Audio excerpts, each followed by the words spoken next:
There ought to be a philosophy behind the budget. But I cannot divine one in this budget. I shall not attempt to do so, because after going through the budget speech and the budget numbers, I believe there is no philosophy behind the budget. It is obvious that the budget was politically driven. I shall not elaborate upon that, but I congratulate the Finance Minister for achieving one of her objects a couple of days ago. Congratulations, Finance Minister. I would like to start on an unusual note.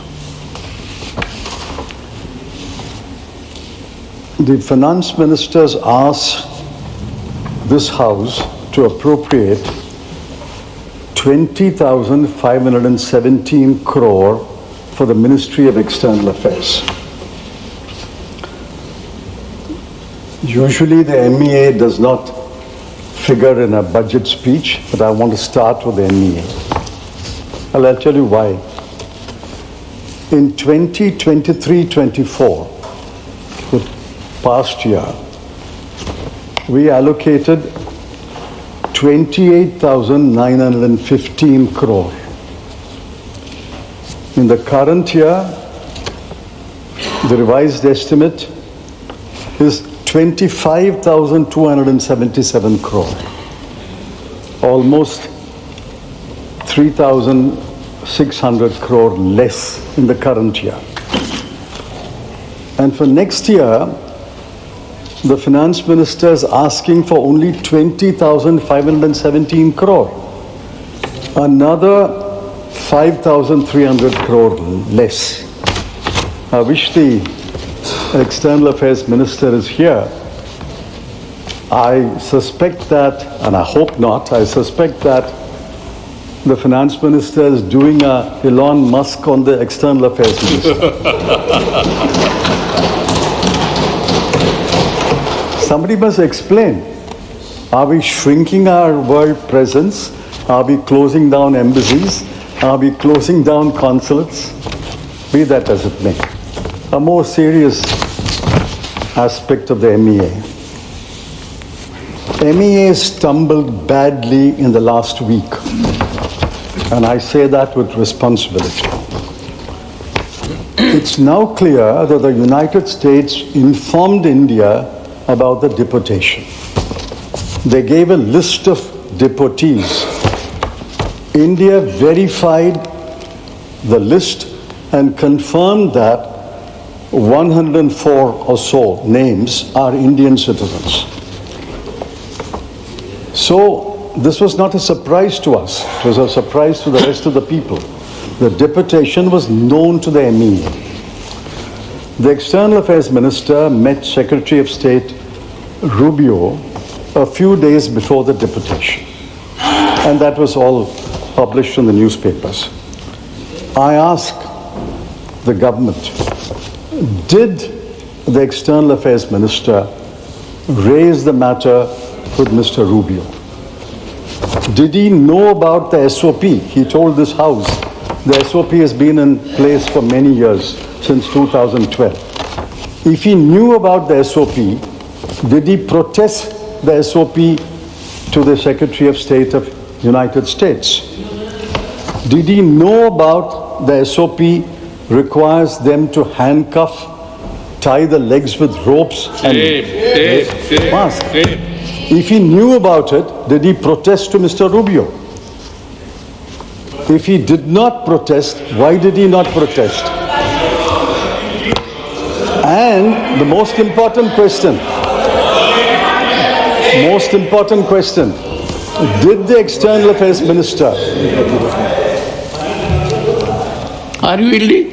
Are you yielding? I'm not yielding, I'm only stating on basis of what he said. He can reply later. Did the External Affairs Minister... He can reply later. Sir, did the External Affairs Minister offer to Mr. Rubio, we will send an aircraft to bring our Indian citizens back? Yes. Another serious matter, another list of 483 Indians who have been identified as illegal immigrants. I don't know when the deportation will take place. I ask a specific question. Will the government send an Indian aircraft to bring back the Indian illegal immigrants?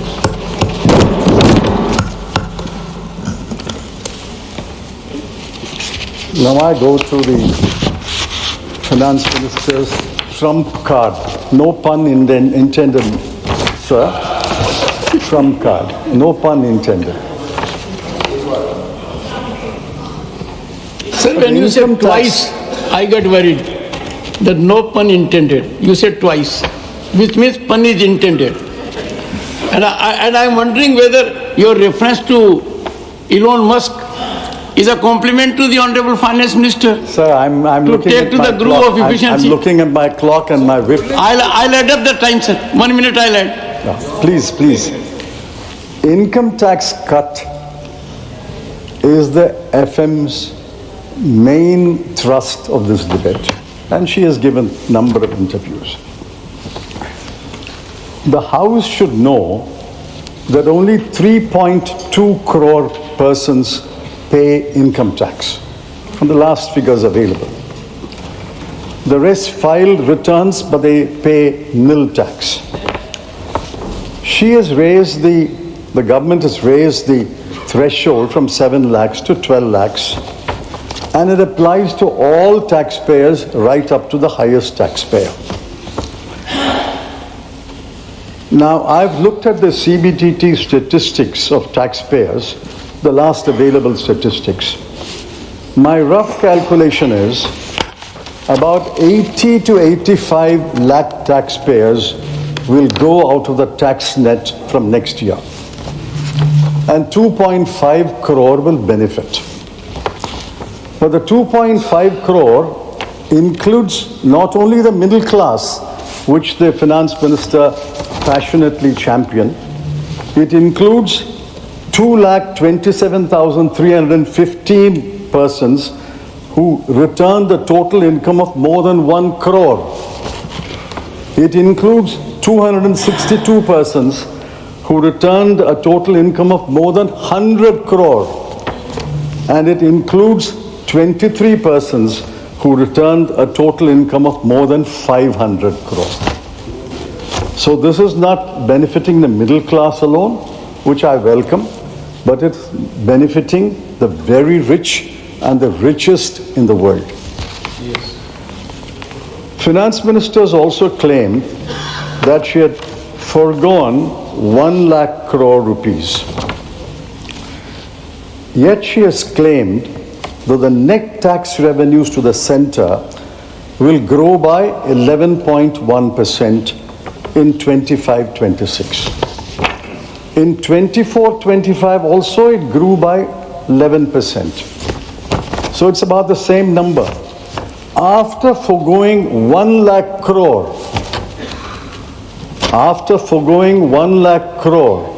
in this budget, how does she claim that the net tax revenues to the center will grow by the same 11%?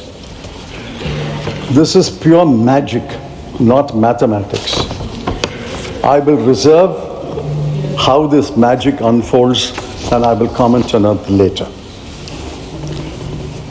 Secondly, the finance minister says this 1 lakh crore will go into consumption, and that consumption will boost the economy. I find initially a lot of cheerleaders accepted that claim. But in the last 2-3 days, even the finance minister's cheerleaders are becoming skeptical about it. I asked the Honorable Finance Minister, will not part of the 1 lakh crore go into savings? SBI chairman has hoped that part of it will come to him and the banking system. Will not part of the 1 lakh crore go into repaying old household debts?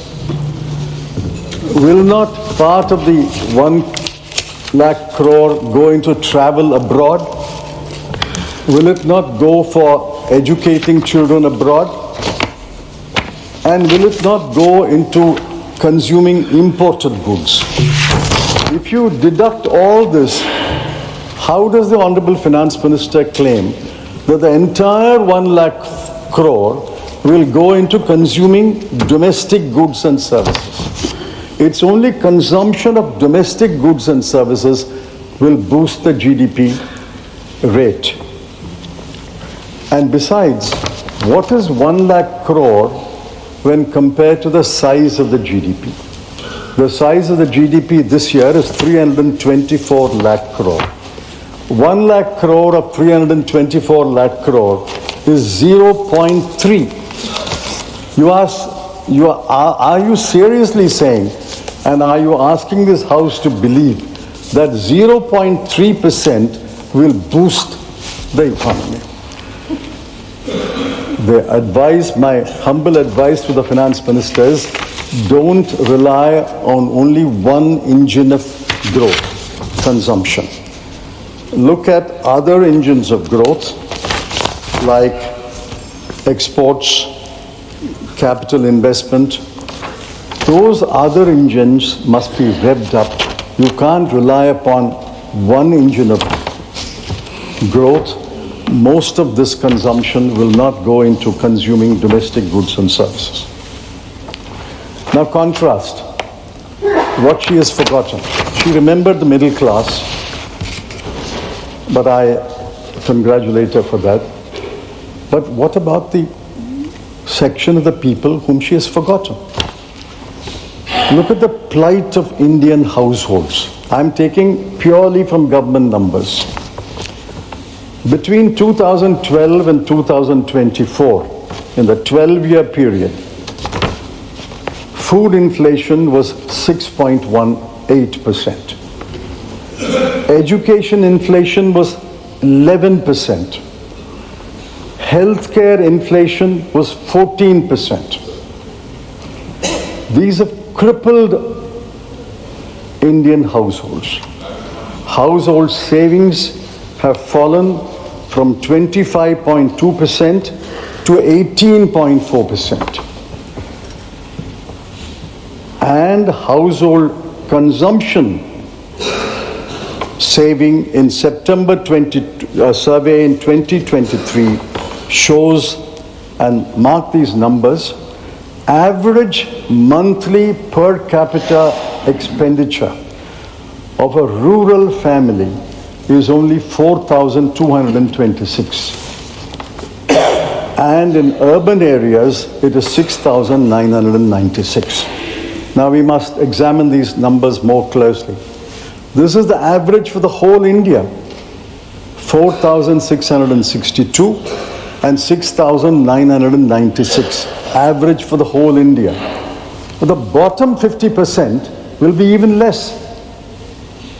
And bottom 50% of the 50% will be even less. Now what has this budget done for the average Indian household in the bottom 50% and the bottom 25%? Nothing. What relief has the Honorable Finance Minister given them? She could have done one of several things. I'm not saying she should have done all the 4 things that I'm mentioning. She could have done one of several things. One, instead of cutting income tax, or along with cutting income tax, she should have cut the GST. Everybody pays GST. The richest and the poorest pay in GST. She could have cut GST. She could have cut the tax on petrol and diesel. Everybody indirectly or directly uses petrol and diesel. She could have increased the Maganrega daily wage. She could have increased that rate because the poorest are the ones who are going to Maganrega work. And she could have raised the statutory minimum wage across the board under the Minimum Wages Act. That would have benefited thousands and thousands of laborers. She did nothing, but she was focused on income tax and she was focused on the Delhi election. Let me turn to another subject. The most gravest challenge facing the country is unemployment. I think all of you will agree, unemployment is the gravest challenge. Even the treasury benches must agree. Now, the periodic labor force survey, popularly known as PLFS, concluded that unemployment rate is 3.2%. Now, if the unemployment rate is 3.2%, and that the economic survey also repeats that, if the unemployment rate is 3.2%, I'm sure the London School of Economics, as well as every other university, teaches us that any unemployment rate less than 5% is equal to full employment. I won't get into the intricacies. If unemployment rate has fallen to 3.2%, why should we worry? We should all be happy because it's full employment according to economic theory. The same PLF says youth unemployment is 10.2%. The same PLFS says graduates unemployment is 13%. If youth unemployment is 10.2 and graduates unemployment is 13, how does it conclude that the total unemployment rate in India is only 3.2? For every job, for 100 jobs, there are a million applicants. For 1,000 jobs, there are several million applicants. The economic survey, sir, I quote, we need to create 78.5 lakh non-farm jobs every year until 2030. I asked the Honorable Finance Minister, what is her plan? What is the way forward to create 78 lakh non-farm jobs between now and 2030? They will be in government until 2029. So the bulk of the period is their government. They should tell us clearly a path to create 78 lakh jobs every year until the end of the government. Sir, the next I come to the famous PLI. The budget has 8 lines of expenditure on employment generation. I've looked at it closely. If I'm wrong, the Honorable Finance Minister will correct me. There are 5 lines of expenditure under PLA. There's one line of expenditure called New Employment Generation Program. There is one line called Prime Minister's Employment Generation Program. There's one line called Skill India. I don't know the differences between these acronyms. What is the difference between Prime Minister's New Employment Generation Program and the New Employment Generation Program? We don't have a new PM, we have the same PM. On the 8 lines in the current year, mark these numbers, sir. On the 8 lines together, I've got the breakdown, but I'm taking all 8 lines of expenditure. In the current year, the budget allocation when she presented the budget last year was 28,318 crore. This is the gravest challenge. You allocated 28,318 crore. But what will you spend? By March 31, you will spend only 20,035 crore. Why are you not spending 8,000 crore on the challenge, which is the gravest challenge facing the country? Yes. The PLI scheme is a spectacular failure. Yes. Otherwise, you would have spent this money. Employment generation is a spectacular failure. Now I look at another aspect. The wages of salaried male worker as well as female worker, but I'm giving the numbers of the male worker. The wages of salaried male worker has fallen in the last 7 years from 12,665 per month to 11,858 per month. This is own numbers. From 12,665 to 11,858. The wages of self-employed male worker has fallen from 9,454 per month to 8,591 per month. So what is the position, sir? The position is incomes are falling, wages are falling, government expenditure is not keeping pace with the promises, household net savings have fallen, household debt has arisen. Yes. This is the plight of the bottom 50% of India. Yes. There's nothing in this budget for the bottom 50%. I think we cannot divide this house into one half speaking for the top 50% and one half speaking for the bottom 50%. I'm quite happy to speak for the bottom 50%, but I want the treasury benches also to impress upon their ministers to speak for the bottom 50% Yes. of India. Yes. Man ki baat. Sir, let's take Make in India. They made such a hullabaloo about Make in India, Made in India. What was Make in India became Made in India. In global manufacturing trade, India's share is 2.8%. China's is 28.8%. So we are not a big player in manufacturing goods trade. The share of India's manufacturing in the GDP has fallen under this government. Yes. And I give the numbers from the economic survey. 2014, it was 15.07%. 2019, it has fallen to 13.46%. And 2023, it is 12.93%. These are the numbers of the World Bank. Economic survey has proportions in the GVA, but that has also fallen from 17% to 14%. So manufacturing as a proportion of GDP has not increased under this government. So manufacturing is a spectacular failure. PLI is a spectacular failure.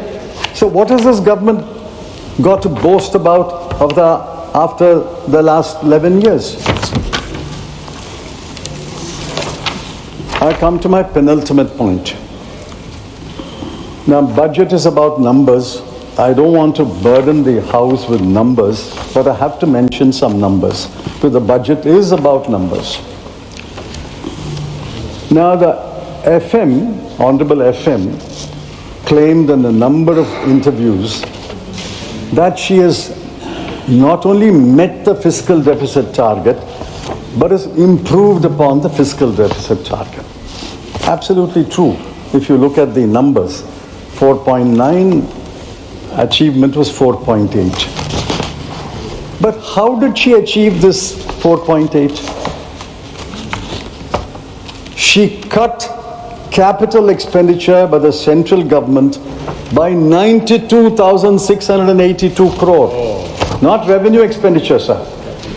Capital expenditure by the central government was cut by 92,682 crore.